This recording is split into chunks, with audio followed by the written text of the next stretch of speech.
What are you proudest of in terms of legislative achievement for the people of the state of Massachusetts? Well, sure. Just doing exactly what I said I'd do, which is to be that independent voter and thinker. I'm clearly the most bipartisan person in the entire delegation and the most, if not the most, totally in the entire United States Senate. And I think that's very important because there are plenty of ideologues down there, plenty of partisan folks, but there's very few problem solvers. In the terminal phase of Scott Brown's short Senate career, he was billing himself as a bipartisan consensus maker in a land of partisan division.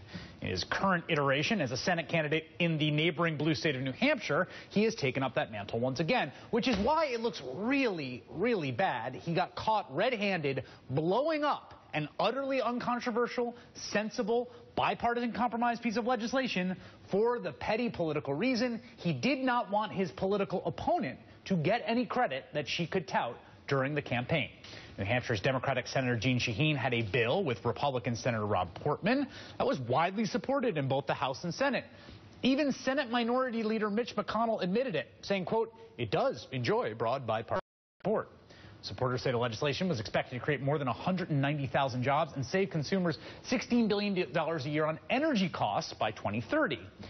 But it ended up being filibustered with some help from Scott Brown.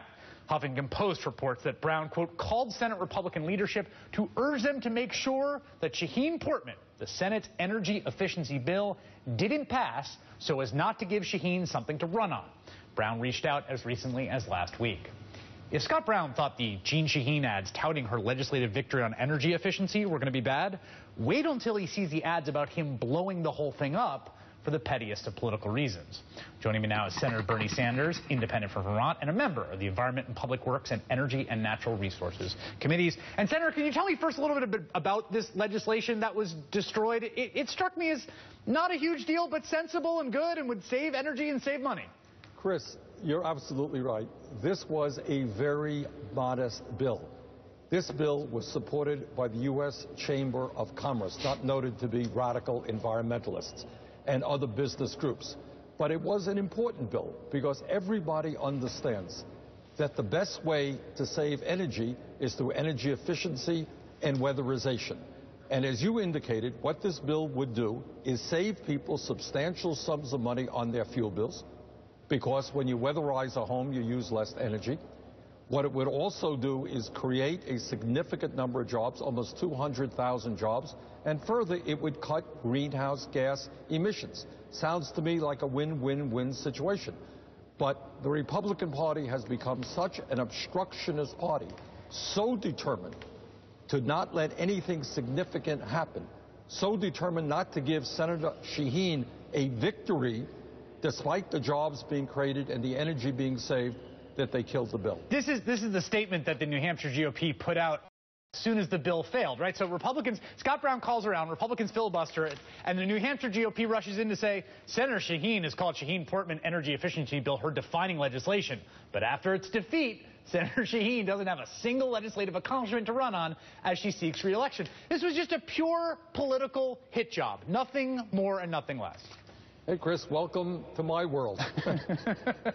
I mean, that is what goes on here every single day. But this is precisely the thing, Senator Sanders. This is precisely the thing that voters say they hate. It's precisely the thing that everyone says they hate. Why can't you guys come to some consensus? And here it is. This is why you can't, because it is to the political advantage of certain people to destroy rather than build.